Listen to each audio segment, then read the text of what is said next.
Bon matin tout le monde, comment ça va?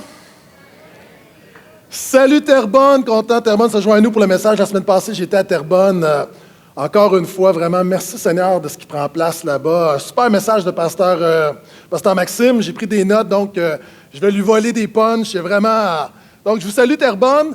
Salut Laval. Je vous salue également. Si vous nous visitez pour la première fois, on est vraiment, vraiment content de vous accueillir. Et heureux également d'avoir, avec la fin des vacances et la rentrée, toute la grande famille du portail qui est réunie. Maintenant, ce matin, une nouvelle série, c'est la rentrée. Et selon Jésus, le succès du christianisme ne se mesure pas à un chiffre, à un volume, à un degré, à un niveau, à une échelle de comparaison. Pour Jésus, le seul critère de qualité d'une personne et d'une Église, il y en a seulement un, c'est porter du fruit. Porter du fruit. Et c'est une vérité qui est vraiment simple, mais souvent qui est négligée. Cela étant dit, je pense que pour plusieurs personnes d'entre nous, on a une insatisfaction par rapport à notre vie spirituelle. Et le remède à notre manque de fertilité spirituelle, le remède au manque d'efficacité dans notre quotidien, c'est simple, c'est porter du fruit. Et vous savez, c'est tellement simple que j'hésitais à prêcher sur le sujet, mais cette semaine, sur les réseaux sociaux, sur Twitter et Facebook, j'ai mis quelques posts sur porter du fruit, et sur Twitter, ça a été le plus grand nombre de retweets depuis que je suis sur Twitter. Et je sens vraiment qu'il y a quelque chose de pertinent et de puissant dans le concept de porter du fruit spirituel. Si tu es avec moi, dis Amen, s'il vous plaît. C'est une série de 5 messages qu'on va voir jusqu'à l'Action de grâce, et on va voir ensemble les étapes d'un porteur de fruits. C'est-à-dire, on va partir du début. Peut-être que tu es ici pour la première fois, tu commences à servir, à suivre Jésus. Peut-être que ça fait des années que tu sers le Seigneur. Et ensemble, on va voir que porter du fruit, premièrement, c'est être un chrétien confirmé. Deuxièmement, on va voir que porter du fruit, c'est un caractère changé. Porter du fruit, troisièmement, c'est un comportement corrigé. C'est un christianisme cultivé. Et d'ailleurs, je vous invite vraiment à inscrire dans votre agenda cette date, le 5 octobre. Ça va être vraiment le matin où on va présenter la vision de la direction pour l'Église pour la 2014-2015. Donc, dans le cadre de cette série, on va terminer avec l'Action de grâce avec une super célébration où porter du fruit, quand on porte du fruit, Christ est communiqué. Et on va avoir des baptêmes et vraiment une belle célébration. Donc, sans plus tarder, si tu as une Bible, ouvre avec moi dans l'Évangile de Matthieu, le 7e chapitre, verset 15. Ce matin, première chose, je viens de le mentionner, porter du fruit, c'est confirmer que tu es chrétien. C'est la confirmation de ton christianisme. Porter du fruit, c'est la validation, c'est l'approbation, c'est la preuve que tu es un chrétien, un véritable croyant. Et Jésus en a parlé, et ce matin, on va regarder ça ensemble. Matthieu 7, verset 15. Jésus dit, « Gardez-vous des faux prophètes. Ils viennent à vous déguisés en moutons, mais au-dedans, ce sont des loups voraces. C'est à leurs fruits que vous les reconnaîtrez. Cueille-t-on des raisins sur des épines ou des figues sur des chardons? Tout bon arbre produit du bon fruit, tandis que le mauvais arbre produit de mauvais fruits. Un bon arbre ne peut produire de mauvais fruits, ni un mauvais arbre produire de bons fruits. » Verset 19. « Tout arbre qui ne produit pas de bons fruits est coupé et jeté au feu. C'est donc à leurs fruits que vous les reconnaîtrez. » 6 choses, ce matin, mon message va être assez court. Premièrement, 6 choses pour comprendre que porter du fruit, c'est confirmer ta foi, confirmer ta croyance, c'est confirmer que tu es un véritable croyant. La première chose, il faut que tu réalises que le royaume de Dieu est invisible. Le royaume de Dieu est invisible. Dieu est invisible. Même la Bible nous dit que Dieu a créé des choses visibles et a créé des choses invisibles. Les chefs religieux de l'époque ont demandé à Jésus quand va venir le royaume de Dieu. Et Jésus a dit, le royaume ne viendra pas de manière où vous allez dire, le royaume est là et le royaume est là-bas. Jésus a dit, le royaume n'est pas comme ça, le royaume n'est pas visible, le royaume de Dieu est déjà au milieu de vous. C'est quoi le royaume de Dieu? C'est quand Jésus règne dans ta vie. Maintenant, ça, c'est pas visible. Il y a des gens qui disent « Amen », mais je ne peux pas voir dans ta vie le règne de Jésus. Est-ce que tu es avec moi? La Bible dit qu'un chrétien, c'est quelqu'un qui est né de l'Esprit. Et Jésus a dit que quelqu'un qui est né de l'Esprit, c'est comme le vent. Tu ne sais pas où le vent vient ni où le vent va. L'œuvre de l'Esprit dans la vie d'une personne, c'est invisible. Tu ne sais pas où ça commence, tu ne sais pas où ça arrête. L'apôtre Paul va dire, le royaume de Dieu, ce n'est pas le manger, ni le boire, ce n'est pas quelque chose de visible, ce n'est pas concret. Le royaume de Dieu, c'est la paix, c'est la justice, la paix et la joie par le Saint-Esprit. La justice dans la vie d'une personne, ça ne se voit pas. La paix, ça ne se voit pas. La joie, ça ne se voit pas. Il y a des gens qui sont devant moi, vous êtes remplis de l'Esprit, ça ne se voit pas. Maintenant, le problème avec l'invisible, que c'est quelquefois, parce qu'on ne le voit pas, on ne le croit pas. C'est pourquoi Jésus a dit, « Heureux ceux qui ont cru sans avoir vu. » Quels sont ceux ici, vous avez déjà vu Jésus? Dites Amen s'il y a des gens qui croient en Jésus ici. Ne pas voir quelque chose ne remet pas en question la réalité d'une chose. J'ai lu dans le journal, en Iran, un homme était voir un sorcier et il a payé 1 000 $ parce que cet homme-là prétendait avoir le pouvoir de le rendre invisible. Cet homme-là a payé 1 000 $. Le sorcier lui a dit, voici, il lui a donné une amulette et il a dit, maintenant, tu es invisible, je ne te vois pas, où es-tu? L'homme a été volé une banque, croyant qu'il était invisible. Donc, il est rentré, a été derrière le comptoir, a commencé à prendre de l'argent, mais tout le monde le voyait. Maintenant, le royaume de Dieu est invisible, mais le royaume de Dieu est la chose la plus réelle au monde. Est-ce que je peux entendre amène à ça? Il y a plein de choses que tu ne vois pas et dont tu ne doutes pas. Est-ce que tu vois l'air? Non. Mais tu ne doutes pas que l'air existe. Quand tu as serré des mains tout à l'heure, est-ce que tu vois les microbes, les germes? Non. Mais il y a des gens qui sont en train de se frotter les mains présentement. Tu ne doutes pas qu'il y a des germes, qu'il y a des microbes sur tes mains. La vie autour de nous, il y a plein de choses qu'on ne voit pas. Est-ce que tu as déjà vu la gravité, la force d'attraction de la Terre? Non, tu ne le vois pas. Mais tu n'en doutes pas. Et la même chose avec le royaume de Dieu. Jésus nous enseigne qu'on ne le voit pas, mais on n'a pas à en douter. Est-ce que tu vois le Wi-Fi? Non, mais tu es convaincu qu'il y a du Wi-Fi. Et il y a un principe ici, ce n'est pas parce que tu ne vois pas quelque chose que cette chose-là n'est pas réelle. Et ça amène mon deuxième point. Et c'est pourquoi Jésus fait une mise en garde. Ça commence en disant, gardez-vous, parce que Jésus établit vraiment le fondement, là, c'est le royaume de Dieu est invisible. Ça amène le deuxième point qui est vraiment important. C'est donc difficile de voir la différence entre un vrai et un faux chrétien. C'est difficile de voir la différence entre un vrai et un faux. C'est difficile de voir la différence. Et Jésus va employer l'image, il va dire, regardez-vous des faux prophètes. On peut parler des faux croyants, on parle de ceux qui se disent chrétiens, mais qui ne sont pas chrétiens et qui font beaucoup de dégâts parce qu'il n'y a pas de fruits dans leur vie. Maintenant, il dit, gardez-vous des faux prophètes, ils viennent à vous déguisés en moutons, mais au-dedans, selon des loups voraces. Pourquoi est-ce qu'on ne peut pas voir la différence en jetant un coup d'œil sur deux personnes, entre quelqu'un qui est vraiment chrétien et quelqu'un qui ne l'est pas? La première réalité, c'est parce que l'œuvre de l'Esprit, dans ta vie, à l'intérieur, c'est quelque chose d'invisible, je viens de le mentionner. Ça me fait penser à cette image. On peut mettre l'image du loup. Quand tu regardes, après ma barre, ce n'est pas évident. Et devant moi, j'ai un troupeau, et il y a des gens, ta nature, c'est une brebis, puis il y a des gens, ta nature, c'est un loup. C'est-à-dire, tu dis que tu es chrétien, mais à l'intérieur de toi, il n'y a pas la foi, il n'y a pas la repentance, il n'y a pas eu la conversion, il n'y a pas la nouvelle naissance, il n'y a pas la liberté, il n'y a pas l'œuvre de sainteté, il n'y a pas la puissance du Saint-Esprit en toi. Et à l'extérieur, tu as l'air comme tout le monde, mais à l'intérieur, il y a des gens qui vivent la vraie affaire ou la vraie patente, puis il y a des gens qui vivent un mensonge. Non seulement parce qu'à l'intérieur, c'est difficile de distinguer, ce qui est encore plus difficile de distinguer entre un vrai chrétien et un faux chrétien, c'est que quelquefois, le loup peut se déguiser en brebis. Et qu'est-ce que Jésus veut dire?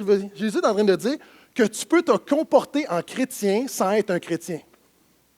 Tu peux prier, tu peux rendre grâce avant manger et pas être chrétien. Tu peux lire ta Bible. Et moi, je connais des gens, puis ça me fait flipper de voir des gens, quelquefois, dans mon vécu, j'ai rencontré des gens qui connaissent leur Bible sur le bout des doigts, mais ils ne sont pas sauvés. C'est possible de venir à l'Église, c'est possible d'avoir été élevé dans l'Église. C'est possible d'être là ce matin, c'est possible de donner, d'être généreux, c'est possible de lever les mains dans la louange, c'est possible de prier au nom de Jésus, mais de ne pas être chrétien. Et ce matin, tu dis, pasteur, pourquoi est-ce que tu nous dis ça? Parce que le but de cette série, c'est de t'évaluer. Le but de cette série, c'est de déterminer, est-ce que véritablement tu suis Jésus? Et ça fait penser à cette image lorsque Jésus dit que les loups sont déguisés en moutons, c'est-à-dire que tu peux avoir le comportement extérieur,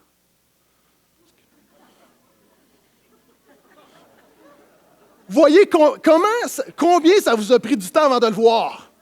Parce que ce n'est pas évident. Vous savez, la différence entre quelque chose de vrai et quelque chose de faux, c'est subtil. Moi, j'ai une montre Michael Kors. Je l'ai achetée à New York, dans une boutique à New York. OK? Rockefeller Center, 250 $. Je l'ai payé 40 $ dans le quartier chinois. Pourquoi? Parce que je n'étais pas prêt à payer le prix. Puis il y a des gens ici, la différence entre un faux et un vrai chrétien, c'est que du monde ne sont pas prêts à payer le prix. Tu veux les avantages de Jésus sans les inconvénients de la marche chrétienne. Et le problème, c'est quoi? C'est que ma montre, je l'ai peut-être payée seulement 40 $, mais elle va me durer 2 ans au lieu de 20 ans. Quand tu refuses de payer le prix, de renoncer à toi-même pour suivre Jésus, c'est bien, tu as l'impression d'avoir les avantages, mais tu ne dureras pas longtemps. Mais quand tu es un vrai disciple, quels sont ceux qui croient que l'éternité, c'est très, très long? Pourquoi? Parce que la qualité d'une chose détermine sa durée. Puis il y a des gens ici, l'œuvre dans ta vie, l'œuvre spirituelle dans ta vie n'est pas une œuvre de qualité et ça affecte directement la durée. Et c'est pourquoi Jésus en parle. Jésus dit, c'est important la manière que tu te comportes. Puis ça amène mon troisième point. Arrête de justifier ton inaction en disant « Dieu connaît mon cœur ». Ça, là, je sais, je l'ai déjà dit comme excuse. Tu vis tout croche, Dieu connaît mon cœur. Tu ne peux pas justifier ton inaction, tu ne peux pas justifier ton manque de discipline spirituelle, le fait que tu n'as aucune communion avec Dieu en disant « Oui, mais Dieu connaît mon cœur ». Tu ne peux pas justifier ta paresse, tu ne peux pas justifier ton manque de zèle à l'Église. Tu ne peux pas justifier la manière que tu marches, ton inaction, tes péchés en disant « Dieu connaît mon cœur ». Parce que quand tu dis ça, tu te mets dans le trouble, parce que la Bible dit que Dieu connaît ton cœur et le cœur de l'homme est tortueux plus que n'importe quoi. Et cet argument « Dieu connaît mon cœur » pour justifier nos mauvaises actions, ce n'est pas biblique. Il y a des chrétiens, vous devez arrêter de dire « Dieu connaît mon cœur ». Parce que Dieu connaît ton cœur et ton cœur est crasseux, a besoin d'être pardonné et régénéré. Jérémie dit, le cœur est tortueux par-dessus tout, il est méchant. Qui peut le connaître?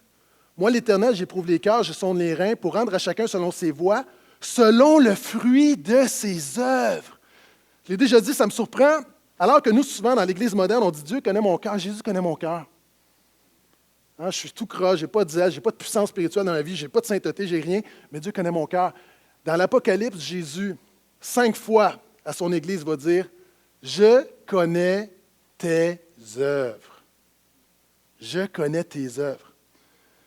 Si tu es chrétien, Jésus, et là je vais dire quelque chose de gros là. Si tu es chrétien, Jésus s'attend à ce que tu livres la marchandise.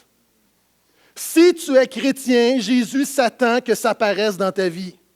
Si tu es chrétien, tu devrais générer, produire pour le royaume de Dieu. Je parle spirituellement. Si tu es chrétien, tu devrais générer la vie, la bénédiction autour de toi. Est-ce que je peux entendre amen, même si ça fait mal?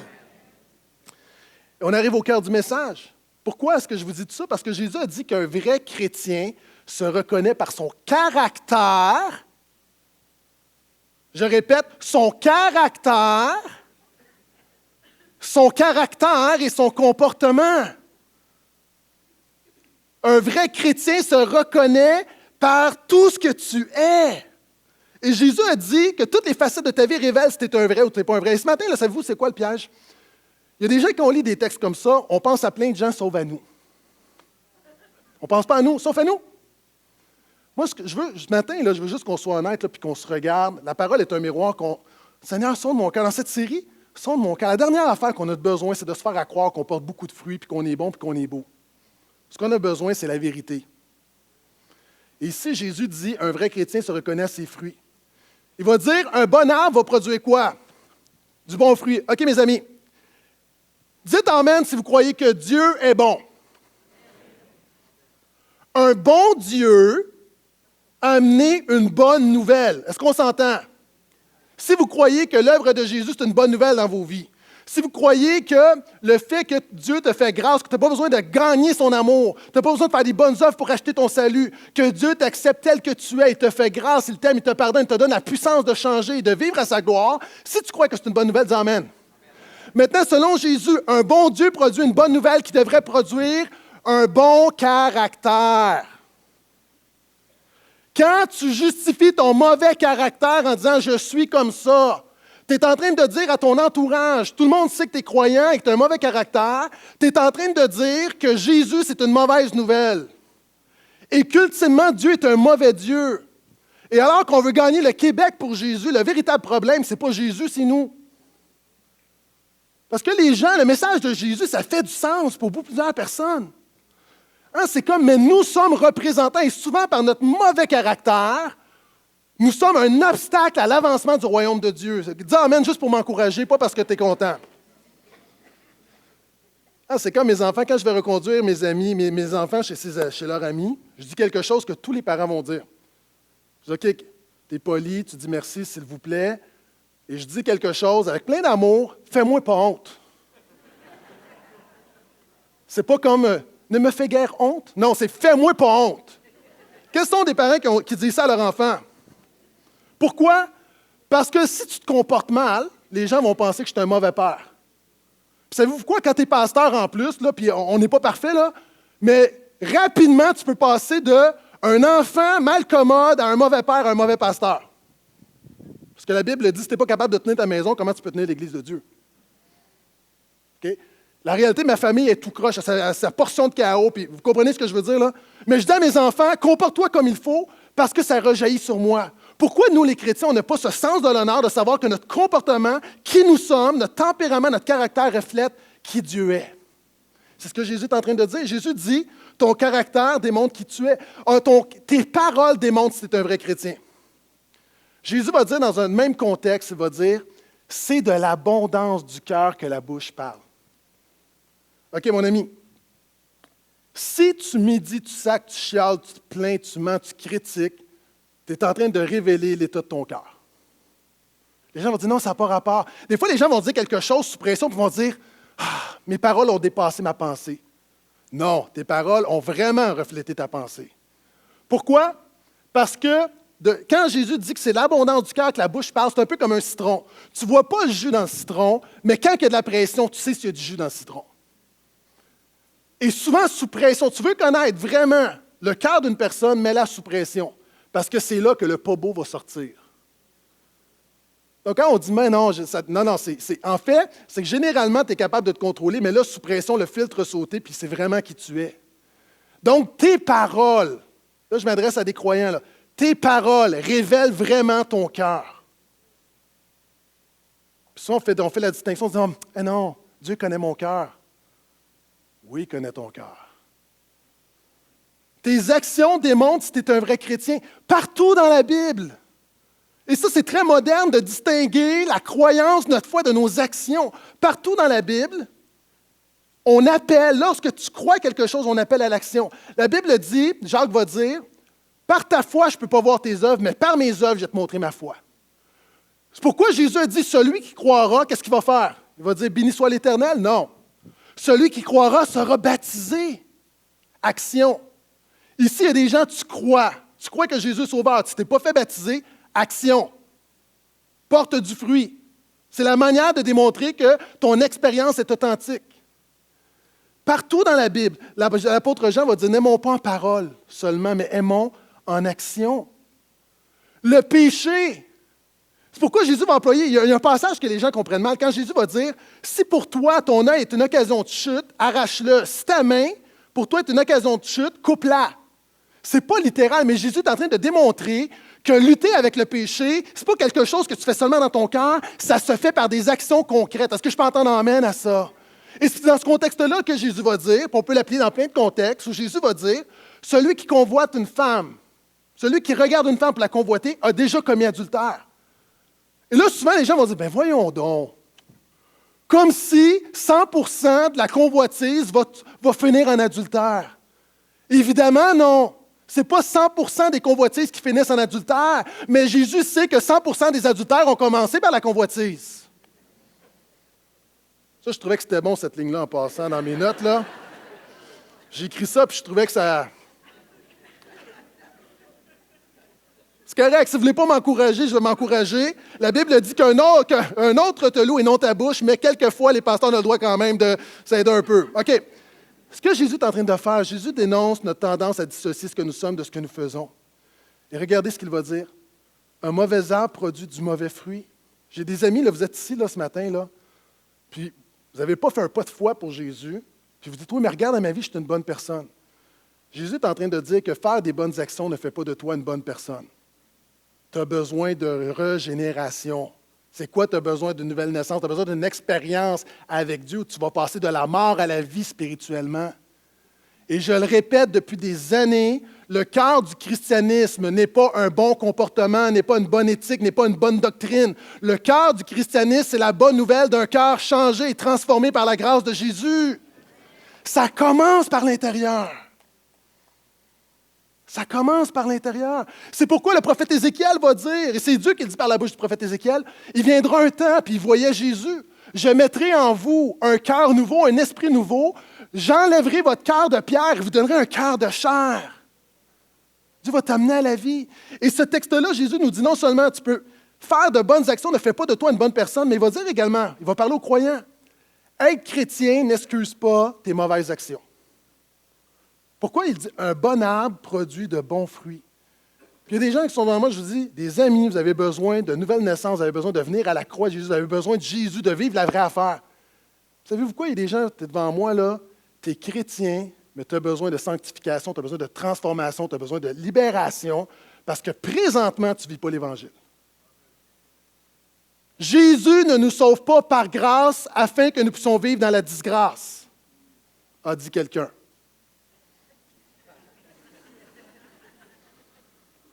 Vous savez, Jude 4 nous parle de prendre la grâce de Dieu et en abuser, la détourner. Moi, là, il y a des gens, moi, je crois qu'on ne peut pas trop prêcher la grâce, trop prêcher le fait que tu ne peux rien, puis tu as besoin de Jésus, puis qu'il te donne tout, puis tu n'es rien. Tu ne peux pas trop prêcher la grâce.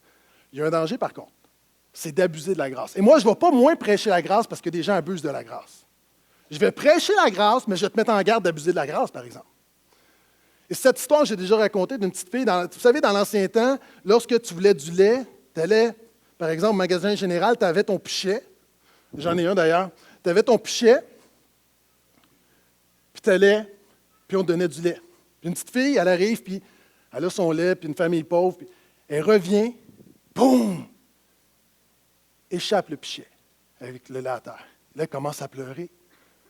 Puis un homme qui arrive, puis qui dit, qu'est-ce qui se passe? Il dit, j'ai échappé mon pichet, ma maman va me chicaner, on n'a pas d'argent, c'était nos derniers sous, ma maman va me frapper. Et là, elle dit, ben voyons donc. Là, il dit, regarde, on va ramasser. Il ramasse, puis il essaie de recoller le pichet, mais rien à faire. Rien à faire. Et là, la petite fille pleure encore, elle était consolée parce qu'on ramasse son dégât, mais là, rien à faire, le pichet. Et le monsieur lui dit, regarde ce qu'on va faire. Viens avec moi. Retourne au magasin général, achète un nouveau pichet, le remplit de lait, puis lui donne. Il dit, est-ce que ta maman va être encore fâchée? Elle dit, non, surtout que le pichet est plus beau que celui qu'on avait avant. Frère, sœur, ami, écoute-moi bien. La grâce de Dieu, ce n'est pas Dieu qui nettoie ton mess. Souvent, la grâce de Dieu, on pense que ce n'est pas grave. Hein? Le mess de nos péchés, on demande pardon à Dieu, on recommence, et on vit une vie brisée où il y a toujours un mess autour de nous, mais on dit Dieu nous fait grâce, il va toujours nettoyer. Et c'est vrai que tu peux venir à Dieu 50 fois, il va toujours te pardonner. Si tu es sincère, tu es authentique, tu es repentant. Mais ça, ce n'est pas la grâce. La grâce de Dieu, ce n'est pas seulement Jésus qui nettoie ton mess, c'est Jésus qui fait de toi un nouveau pichet, qui te permet de vivre à la hauteur de ce pourquoi il t'a créé. Et c'est ce que Jésus est en train de dire. Jésus est en train de dire que ton comportement, que ta vie, que tes actions devraient démontrer que tu as reçu la bonne nouvelle de Jésus. Est-ce que je peux entendre un autre amen à ça? Ton comportement démontre si tu es un vrai chrétien. Écoute-moi bien. Tu te dis chrétien et ton caractère ou ton comportement n'a pas vraiment changé. Du monde ici, tu es devenu chrétien, là. Dernièrement, il y a 20 ans, peu importe. Dans ton histoire, à un moment donné, tu te dis, je suis devenu chrétien. Mais si on regarde ton comportement avant et maintenant, peu de changement. Si c'est ton cas, à ta place, je commencerai à me poser de sérieuses questions sur la réalité de ton christianisme. Et là, en passant, une autre parenthèse, il y a du monde, vous êtes ici, vous nous visitez, puis vous dites, hey, j'aime le message du pasteur ce matin, je savais qu'il y avait plein d'hypocrites dans l'Église. OK, là, je vais m'adresser à toi quelques instants. Les gens sont toujours surpris Être surpris que des gens qui ont besoin de Jésus à l'Église, c'est un peu comme d'être surpris que des gens grassouillaient quand tu vas au gym. Tu dis, moi, je ne retourne pas au gym parce qu'il y a du monde là, qui ont besoin de faire de l'exercice. C'est pour ça qu'ils sont là. Et c'est pour ça qu'il y a des gens qui sont à l'Église, parce qu'ils ont besoin de recevoir plus de Jésus, ont besoin d'être pardonnés, ont besoin d'être changés, ont besoin d'être touchés, parce qu'on est croche et on lutte tous avec le péché. Donc, give me a break en disant, dans l'Église, il y a des hypocrites. Ben oui, il y en a des hypocrites, mais au moins, il y a une place où on sait que par la grâce de Dieu, ils peuvent être changés. Puis dans ma vie, il y a des portions d'hypocrisie. Comme disait mon premier pasteur, quand je pointe un doigt sur toi, il y en a 4 vers moi. Et ce que Jésus est en train de dire, c'est vivez la vraie affaire. Et je te pose la question, qu'est-ce qui te fait dire que tu es un vrai chrétien ce matin? Qu'est-ce qui te fait dire que tu es un vrai chrétien? Et dans ce contexte-là, je l'avais oublié, dans le contexte où Jésus parle du fruit, c'est là qu'il va dire. Et là, ça, c'est le verset le plus terrifiant du Nouveau Testament. Jésus dit, immédiatement après avoir dit, vous les reconnaîtrez à leurs fruits, ce n'est pas tous ceux qui disent Seigneur, Seigneur, qui entreront dans le royaume de mon Père, mais seulement celui qui fait la volonté de mon Père. Il n'a pas dit celui qui la connaît, il n'a pas dit celui qui prie pour, celui qui l'a dans son cœur, celui qui fait. Et je termine ce message sur Chrétien confirmé avec la vérité essentielle de ce message-là. Qui met la table pour nous. En fait, ce matin, je vais te brasser pour que tu dises hey, moi, je veux porter plus de fruits. Le problème de beaucoup de chrétiens, trop de blabla, pas assez de résultats. Trop de blabla, pas assez de résultats. Le problème de beaucoup de chrétiens, c'est qu'on a une stérilité spirituelle. On ne porte pas du fruit. Vous savez, à la maison, ma femme a semé des tomates cerises. Moi, je suis un fan fini des tomates cerises. Des tomates cerises, je me souviens, la première fois, le premier été, on a demandé aux enfants d'aller remplir des casseaux. Les enfants revenaient, là, ça tombait. Il y en avait, là. Puis je pouvais en manger, puis j'avais presque une écœurantite aiguë, puis il y en avait encore. OK? Là, on est dans une saison difficile. Puis je me souviens, dans cette époque, elle demandait aux enfants, on devait pousser les enfants parce qu'on perdait les tomates tombaient, c'était comme, wow, c'était le réveil. Là, maintenant, on envoie les enfants, c'est comme, ils reviennent, il y a 3 tomates cerises, come on, là. Tu as 3 tomates. Si tu veux, je fasse quoi avec 3 tomates cerises? Puis il y a des gens, tu es dans une saison comme ça. Peut-être au début, tu avais une saison où tu portais du fruit. Et pour plein de raisons, là, tu portes peu de fruits ou presque plus de fruits. Mais ce que tu as besoin, là, tu n'as pas besoin d'un séminaire, d'une conférence, d'un nouveau livre. Tu as juste besoin de regarder, de retourner au message de Jésus qui dit tu as besoin de commencer à porter du fruit. Point. Puis je vais te montrer comment dans cette série. Puis il y a du monde ici. Tu réalises que tu manques d'efficacité dans ton quotidien. Vous savez, les chrétiens, on est là le dimanche. Puis ce matin, là, je parle à des chrétiens, puis j'ai du monde devant moi, vous n'êtes pas chrétiens, puis vous êtes à la bonne place. Là, je parle à des chrétiens. Des chrétiens, vous êtes là le dimanche, emmène plein de bonne volonté. Mais le jeudi, l'Évangile a pris le bord, là. Quand je dis a pris le bord, c'est qu'on a de la difficulté à prendre le message du dimanche, à prendre l'Évangile du dimanche, puis on dit Amen, mais comment est-ce qu'on peut l'appliquer à mon défi du mercredi matin? Puis plusieurs personnes ici, tu réalises, là, il y a une insatisfaction. Puis tu n'es pas tout seul. Puis, hey, je vais faire un coming out. Tu n'attendais pas à ça, Pasteur Gaétan coming out. Moi, j'ai écrit quelque chose sur Facebook hier, puis je pensais d'être le seul. À chaque année, ma femme, mes enfants me demandent d'aller aux pommes. Moi, j'aime ma famille. Okay? Je suis un gars de famille, j'aime être avec ma famille. Mais j'haïs ça, aller aux pommes. Là, il y a du monde qui me juge, voyez-vous? Oh! Hey, moi, je ne vous juge pas, jugez-moi pas. J'haïs ça, aller aux pommes. C'est que tu fais 1 heure de route, tu es à Saint-Joseph-du-Lac, ça te prend à peu près 2 heures à revenir sur l'autoroute. OK? Puis j'ai du monde, vous venez de Saint-Joseph-du-Lac, soyez bénis, là, mais t'es pris. Puis moi, je ne comprends pas le principe de faire 1 heure de route pour aller cueillir des pommes qui sont déjà dans un sac à l'épicerie. Je vous le dis, là, honnêtement, j'aime pas ça, aller cueillir des pommes. Puis je me sens mal parce qu'à chaque année, sur Facebook, j'ai des amis, ils vont cueillir les pommes, ça a l'air d'être super le fun. Puis là, je dis, too bad, je m'assume. Je m'assume parce que j'ai dit à ma famille, je dis, OK, on va y aller aux pommes. J'aime pas ça, mais je vous aime plus que j'aime pas ça, fait que je vais y aller.